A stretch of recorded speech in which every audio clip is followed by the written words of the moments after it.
Evangelho de Mateus, capítulo 22, a festa de casamento. De novo, Jesus usou parábolas para falar ao povo. Ele disse: o reino do céu é como um rei que preparou uma festa de casamento para o seu filho. Depois mandou os seus empregados chamarem os convidados, mas eles não quiseram vir. Então mandou outros empregados com o seguinte recado: digam aos convidados que tudo está preparado para a festa. Já matei os bezerros e os bois gordos, e tudo está pronto, que venham à festa. Mas os convidados não se importaram com o convite e foram tratar dos seus negócios. Um foi para a fazenda e outro para o armazém. Outros agarraram os empregados, bateram neles e os mataram.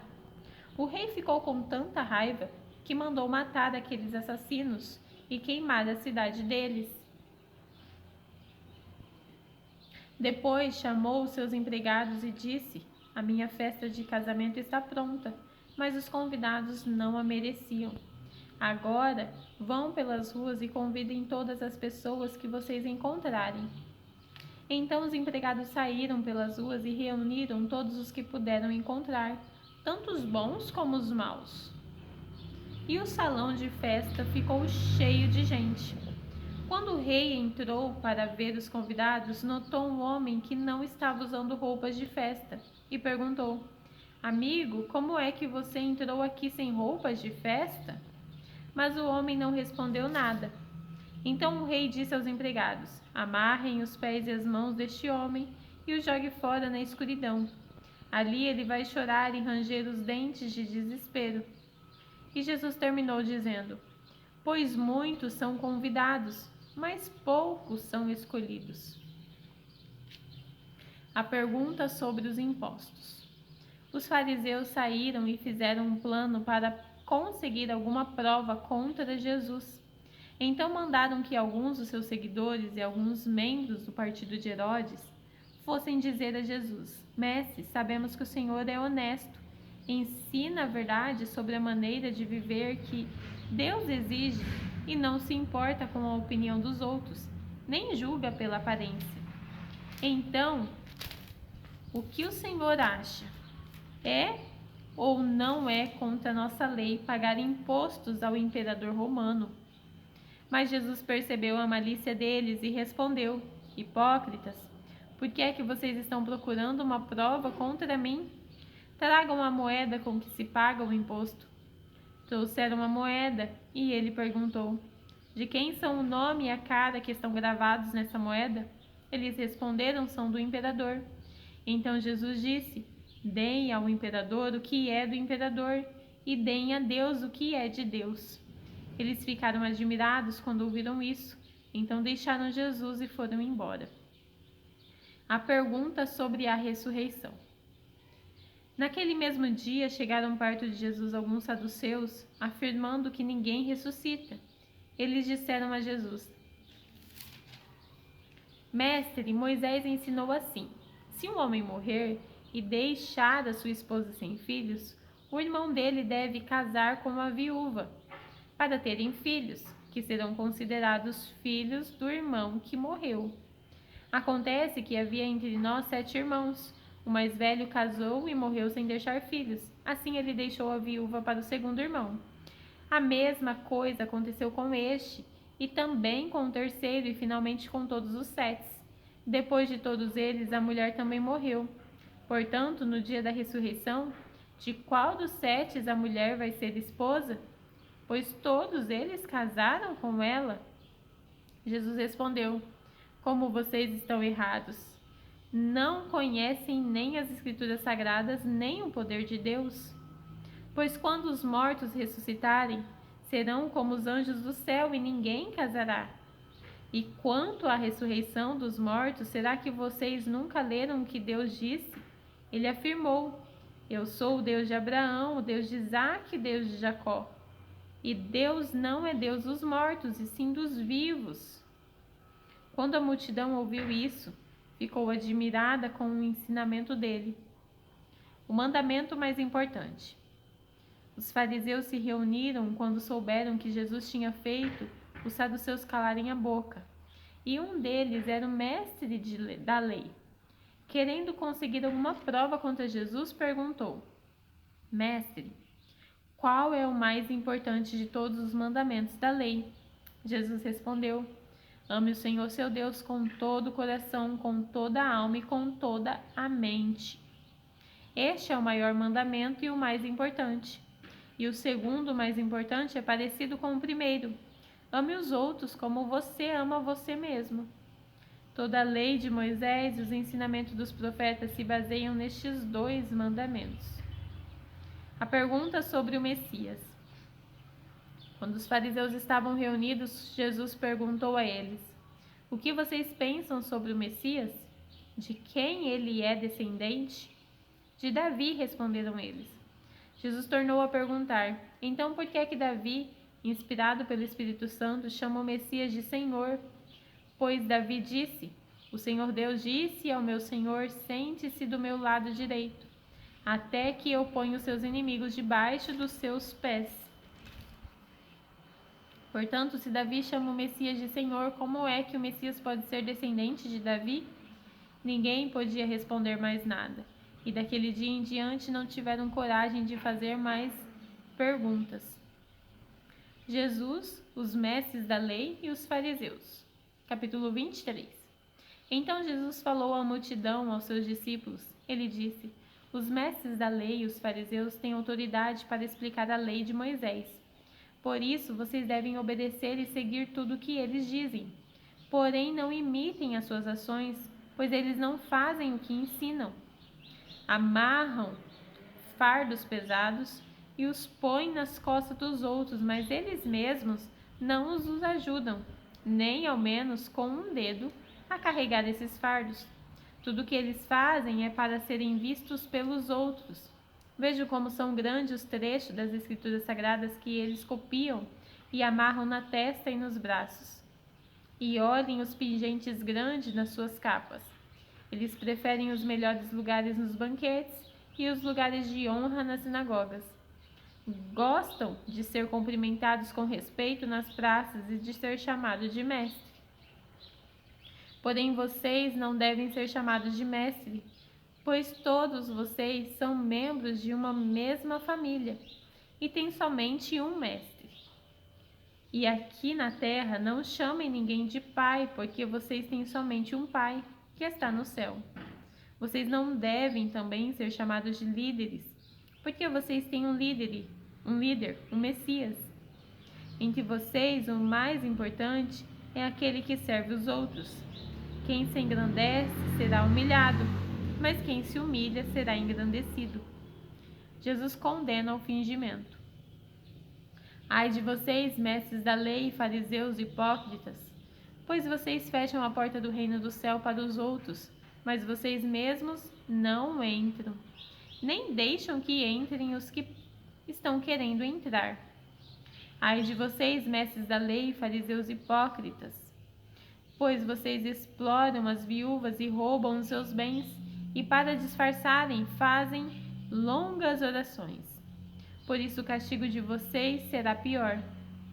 Ai de vocês, mestres da lei e fariseus, hipócritas, pois vocês atravessam os mares e viajam por todas as terras, a fim de procurar converter uma pessoa para a sua religião. E quando conseguem, tornam essa pessoa 2 vezes mais merecedora do inferno do que você mesmo. Ai de vocês, guias cegos, pois vocês ensinam assim: se alguém jurar pelo templo, não é obrigado a cumprir o juramento, mas se alguém jurar pelo ouro do templo, então é obrigado a cumprir o que jurou. Tolos e cegos, qual é mais importante, o ouro ou o templo, que santifica o ouro? Vocês também ensinam isto. Se alguém jurar pelo altar, não é obrigado a cumprir o juramento, mas se jurar pela oferta que está no altar, então é obrigado a cumprir o juramento, o que jurou. Cegos, qual é mais importante, a oferta ou o altar que santifica a oferta? Por isso, quando alguém jura pelo altar, que está jurando pelo altar e por todas as coisas, as ofertas que estão em cima dele. Quando alguém jura pelo templo, está jurando pelo templo e por Deus que mora ali. E quando alguém jura pelo céu, está jurando pelo trono de Deus e pelo próprio Deus que está sentado nele. Ai de vocês, mestres da lei, e fariseus hipócritas, pois vocês dão a Deus a 10ª parte, até mesmo da hortelã, da erva doce e do cominho, mas não obedecem aos mandamentos mais importantes da lei, que são o de serem justos com os outros e de serem bondosos e os de serem honestos. Mas são justamente essas coisas que vocês devem fazer sem deixar de lado as outras. Guias cegos coam um mosquito, mas engolem um camelo. Ai de vocês, mestres da lei e fariseus hipócritas, pois vocês lavam o copo e o prato por fora, mas por dentro esses estão cheios de coisas que vocês conseguiram pela violência e pela ganância. Fariseu cego, lava primeiro o copo por dentro e então a parte de fora também ficará limpa. Ai de vocês, mestres da lei e fariseus, hipócritas, pois vocês são como túmulos pintados de branco, que por fora parecem bonitos, mas por dentro estão cheios de ossos de mortos e de podridão. Por fora vocês parecem boas pessoas, mas por dentro estão cheios de mentiras e pecados. O castigo dos hipócritas. Ai de vocês, mestres da lei e fariseus hipócritas, pois vocês fazem túmulos bonitos para os profetas e enfeitam os túmulos das pessoas que viveram de modo correto. E dizem: se tivéssemos vivido no tempo dos nossos antepassados, não teríamos feito o que eles fizeram, não teríamos matado os profetas. Assim vocês confirmam que são descendentes daqueles que mataram os profetas. Portanto, vão e terminem o que eles começaram. Cobras venenosas, ninhada de cobras, como esperam escapar da condenação do inferno? Pois eu lhes mandarei profetas, homens sábios e mestres. Vocês vão matar alguns, crucificar outros, chicotear ainda outros nas sinagogas e persegui-los de cidade em cidade.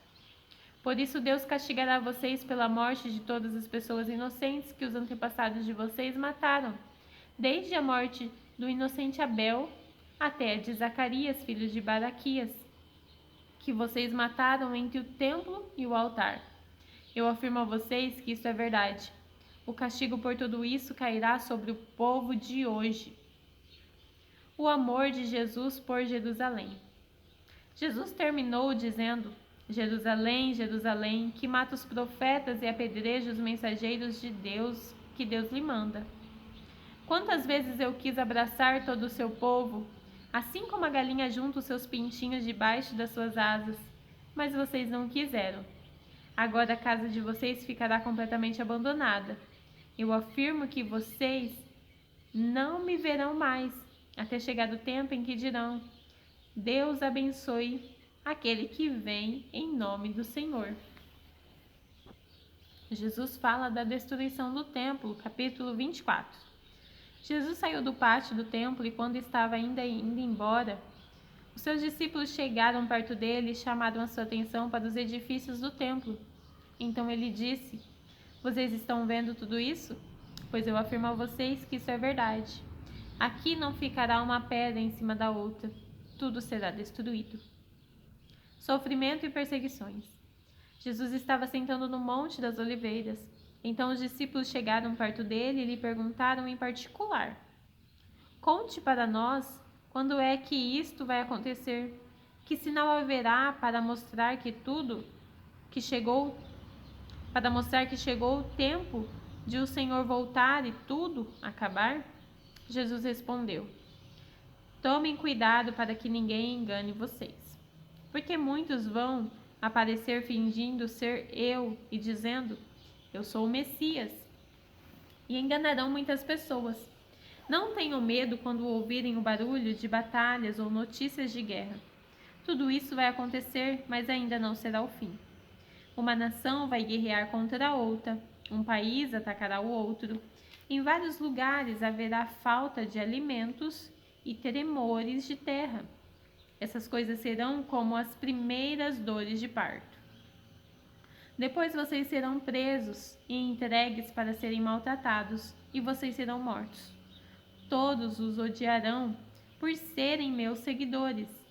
Nessa época, muitos vão abandonar a sua fé e vão trair e odiar uns aos outros. Então muitos falsos profetas aparecerão e enganarão muita gente. A maldade vai se espalhar tanto que o amor de muitos esfriará. Mas quem ficar firme até o fim será salvo. E a boa notícia sobre o reino será anunciada no mundo inteiro, como testemunho para toda a humanidade. Então virá o fim. O grande sofrimento. E Jesus continuou: vocês verão no lugar santo grande terror, de que falou o profeta Daniel, que o leitor entenda o que isso quer dizer. Então os que tiverem na região da Judeia, que fujam para os montes. Quem estiver em cima da sua casa no terraço, que fuja logo e não entre para pegar as suas coisas. E quem estiver no campo, que não volte para casa a fim de buscar as suas roupas. Ai das mulheres grávidas e das mães com criancinhas naqueles dias. Orem a Deus para que vocês não tenham de fugir no inverno ou no sábado. Porque naqueles dias haverá um sofrimento tão grande como nunca houve, desde que Deus criou o mundo, e nunca mais acontecerá uma coisa igual. Porém, Deus diminuiu este tempo de sofrimento. Se não fosse assim, ninguém seria salvo. Mas por causa do povo que Deus escolheu para salvar, este tempo será diminuído. Portanto, se alguém disser para vocês: vejam, o Messias está aqui, o Messias está ali, não acreditem, porque aparecerão falsos profetas e falsos messias que farão milagres e maravilhas para enganar, se possível, até o povo escolhido de Deus. Prestem atenção. Eu estou lhe dizendo tudo isso antes que aconteça. E se disserem: veja, ele está no deserto, não vão lá. Ou ainda: vejam, ele está escondido aqui, não acreditem. Porque assim como o relâmpago risca o céu, do nascente até o poente, assim será a vinda do Filho do Homem. Onde estiver o corpo de um morto, aí se ajuntarão os urubus. A vinda do Filho do Homem.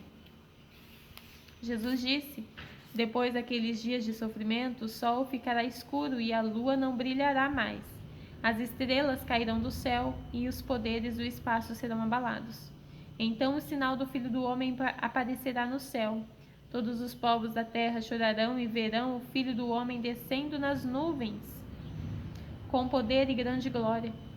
A grande trombeta tocará, e ele mandará os seus anjos para os 4 cantos da terra. E os anjos reunirão os escolhidos de Deus de um lado do mundo até o outro.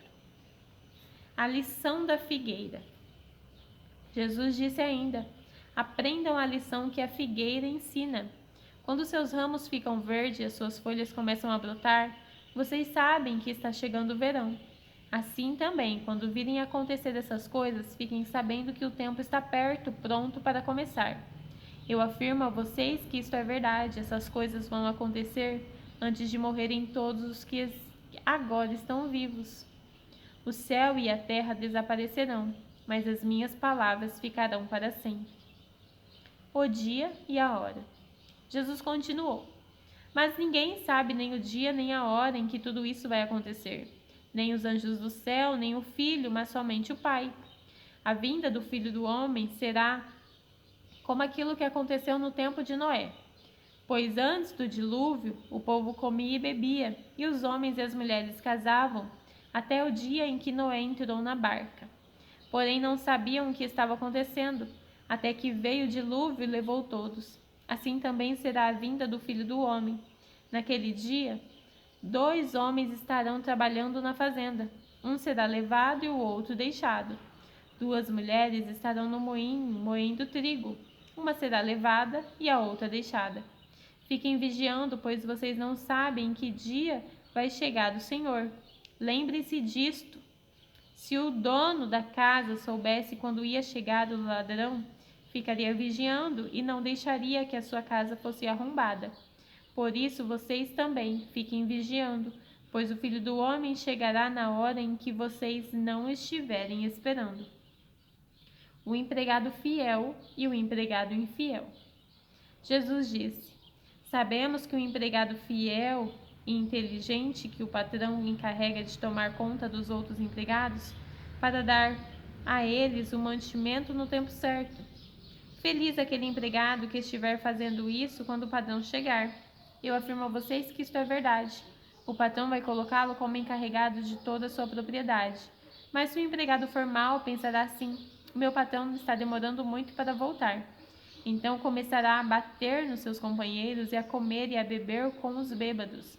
E o patrão voltará no dia em que o empregado menos espera e na hora que ele não sabe. Aí o patrão mandará cortar o empregado em pedaços e o condenará a ir para o lugar onde os hipócritas vão. Aí ele vai chorar e ranger os dentes de desespero. Terminamos por hoje.